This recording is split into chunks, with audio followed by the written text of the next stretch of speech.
Hello everyone, welcome to the video series on drug inspector exam preparation. Now see, ఈ వీడియోలో చాలా మంది నన్ను అడిగే క్వశ్చన్ ఏంటంటే డ్రగ్ ఇన్స్పెక్టర్కి ప్రిపేర్ అవ్వాలని ఉంది కానీ ఎలా స్టార్ట్ చేయాలి, ఎక్కడ స్టార్ట్ చేయాలి అర్థం కావట్లేదని చాలామంది అడుగుతున్నారు. సో ఈ వీడియోలో I will tell you the path, ఎలా ప్రిపేర్ అవ్వాలి, ఎలా స్టార్ట్ చేయాలి. సి బేసికల్గా జీవితంలో సక్సెస్ కావాలి అంటే నాకు తెలిసి ఒక రెండు మార్గాలు ఉన్నాయి. ఒకటి అవకాశాలు క్రియేట్ చేసుకోవడం, అంటే ఆపర్చునిటీస్ని క్రియేట్ చేయడం. అది చాలామంది ఎంటర్ప్రెన్యూర్స్ చేసే పని. బిజినెస్ పీపుల్ కానీ ఎంటర్ప్రెన్యూర్స్ కానీ చూడండి, లైఫ్లో సూపర్ సక్సీడ్ అవుతారు. ఎందుకంటే దే క్రియేట్ దేర్ ఆపర్చునిటీస్. ఇది అందరికీ ఉండే టాలెంట్ కాదు, కొంతమందికి ఉంటుంది and they grow up in their life. రెండోది వచ్చిన అవకాశాన్ని యూజ్ చేసుకోవడం. అవకాశం ఒకటి వచ్చింది, దాన్ని యూటిలైజ్ చేసుకోవడం. మనకి ఇప్పుడు రెండో కేటగిరీ ఉంది. అవకాశం వస్తుంది, డ్రగ్ ఇన్స్పెక్టర్ నోటిఫికేషన్ రావడం. So it is not easy. ఎప్పుడో 2012లో ఒక నోటిఫికేషన్ వస్తే మళ్ళీ 2023లో వచ్చింది. అంటే ఒక పుష్కరం కాలం పట్టింది నోటిఫికేషన్ రావడానికి. మీకు మళ్ళీ 2025లో ఒక నోటిఫికేషన్ రాబోతుంది, రెండో అవకాశం. సో వచ్చిన అవకాశాన్ని ప్రాపర్గా యూటిలైజ్ చేసుకుంటేనే లైఫ్లో సక్సీడ్ అవుతాం. లేదంటే తర్వాత రిపెంట్ అవుతాం, బాధపడతాం, అయ్యో ఎందుకు చేయలేకపోయానా అని. అయితే ప్రిపరేషన్ స్టార్ట్ చేయడంలో నేను ఒక 3 ప్రిన్సిపల్స్ చెప్తాను. First one is consistency. Consistency అంటే చాలామంది ఎంహెచ్ఎస్ఆర్బి ఫార్మసిస్ట్ ఎగ్జామ్ రాసినప్పుడు ఏమన్నారంటే ఎగ్జామ్ చాలా తక్కువ టైం ఇచ్చారు, ఇంకొక నెల ఇచ్చి ఉంటే బాగుండు అని. రైట్ నా ఇప్పుడు డ్రగ్ ఇన్స్పెక్టర్ నోటిఫికేషన్ ఫిబ్రవరిలో వస్తే ప్రాబబ్లీ మేలో ఉండొచ్చు ఎగ్జామ్. 5 నెలలు టైం ఉంది. మీరు అప్పుడు 1 మంత్ టైం ఉంటే బాగుందన్నారు కదా, ఇప్పుడు 5 నెలలు టైం ఉంది. ఏం చేస్తారు చెప్పండి. So you have enough time. Time ఉంటే అడ్వాంటేజ్ ఏంటి అంటే you have the freedom to learn freely. అంటే మనం స్ట్రెస్లో నేర్చుకునేటప్పుడు ప్రతి ఒక్క దాని మీద అవగాహన తెచ్చుకోలేం, టైం సరిపోతుంది. అదే మీకు టైం ఉందంటే ప్రాపర్ కమెంట్ తెచ్చుకోవచ్చు. మీకు ఇంకో ఎగ్జాంపుల్ కూడా చెప్తాను.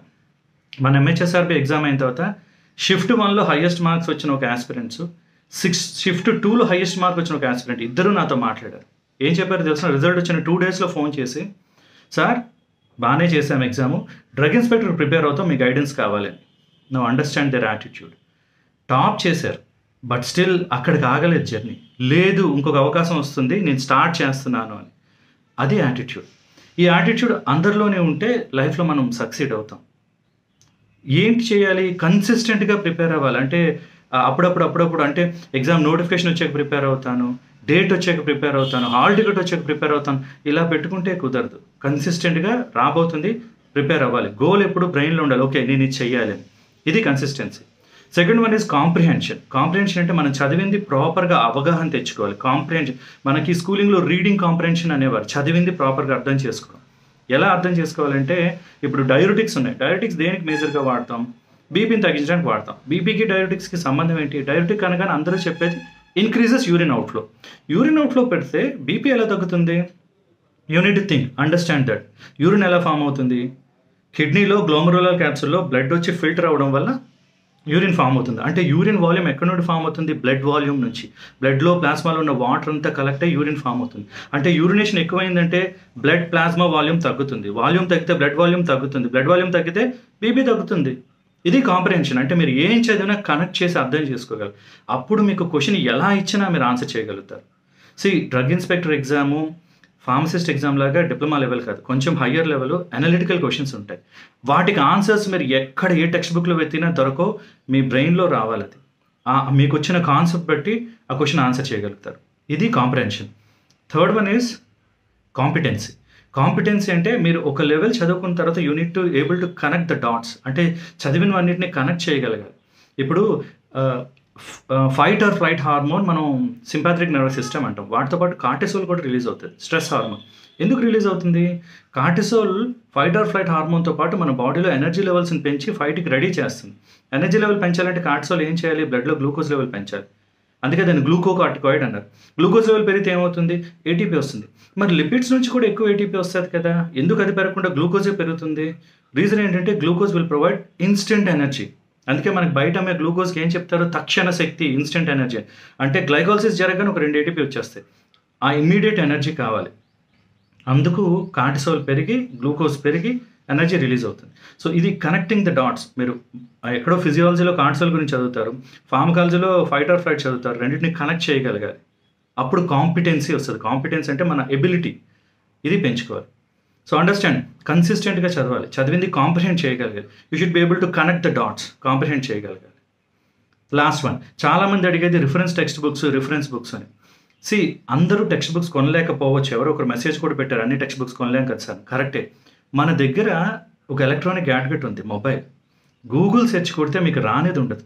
అందులో ప్రాపర్గా సెర్చ్ చేయాలి. అంటే మీరు మ్యాక్సిమం కరెక్టే వస్తే అక్కడక్కడ కొన్ని మిస్టేక్స్ ఉండొచ్చు, కానీ మీకు వచ్చిన డౌట్ని సెర్చ్ చేయండి. టెక్స్ట్ బుక్సే కావాలా, తీసుకొని చదవండి. మరి ఏం చదవాలి, ఎక్కడ స్టార్ట్ చేయాలంటే the best starting point is the previous exam paper. అంటే నేను everyday evening as I told you 6 o'clockకి ఒక్కొక్క క్వశ్చన్ కాన్సెప్ట్ని ఎక్స్ప్లెయిన్ చేస్తూ ఉంటాను. దాన్ని మీరు ఎక్స్టెండ్ చేయాలి, చదివి అర్థం చేసుకుని నోట్స్ రాసుకోవాలి. అంటే ఇవన్నీ చేయడం వల్ల మీకు మెల్లగా కాన్ఫిడెన్స్ పెరుగుద్ది, అవగాహన పెరుగుద్ది. తర్వాత మెల్లమెల్లగా you need to take the syllabus, go and kill it. ఫిబ్రవరిలో ఎగ్జామ్ నోటిఫికేషన్ వచ్చేటప్పటికల్లా ఈ 150 క్వశ్చన్స్ మీద అవగాహన వచ్చి ఏ లెవెల్లో అడుగుతున్నా అంటే మీకే ఆటోమేటిక్గా తెలుస్తుంది ఏం చదవాలి, ఎంతవరకు చదవాలి అని. అది రావాలి. అంతేగాని ఎవరో చెప్పాలి, ఎవరో చేయాలంటే నో, కాదు. It is with you. మనమేం స్కూల్ పిల్లలం కాదు కదా. You have your own brains, you have your own creativity. So ఒకసారి పేపర్ని అనలైజ్ చేస్తే ఆ మెచ్యూరిటీ, ఆ లెవెల్ ఆఫ్ థింకింగ్ వస్తే ఆటోమేటిక్గా you will take your own course. That is what is required. All the time మీరు బుర్రలో గుర్తుంచవలసింది ఒక గోల్. అంటే సక్సెస్ అంటే డోంట్ గెట్ కన్ఫ్యూజ్. డబ్బులు సంపాదించడం లైఫ్లో సక్సెస్ కాదు. మన వర్త్ని మనం ప్రూవ్ చేయడం. మీరు ఒక ఇంటర్వ్యూకి వెళ్తే మీకు 20,000 శాలరీ ఇస్తారంటే, లేదు నాకు 40,000 కావాలని అన్నారంటే అర్థం ఏంటి, నా వర్త్ 20,000 కాదు 40,000 అని. రైట్? ఒక గవర్నమెంట్ జాబ్ తెచ్చుకోవడం చాలా కాంపిటీషన్ ఉంటుంది. తెచ్చుకుంటే you have proven your worth. It is not just monetary benefit, you have proven your worth in this world. అది required, that is what is required. So దానికి కొంచెం డిసిప్లిన్ కావాలి. As I told you, కన్సిస్టెంట్గా prepare అవ్వాలి, competent చేయగలగాలి, competence పెంచుకోవాలి. Right?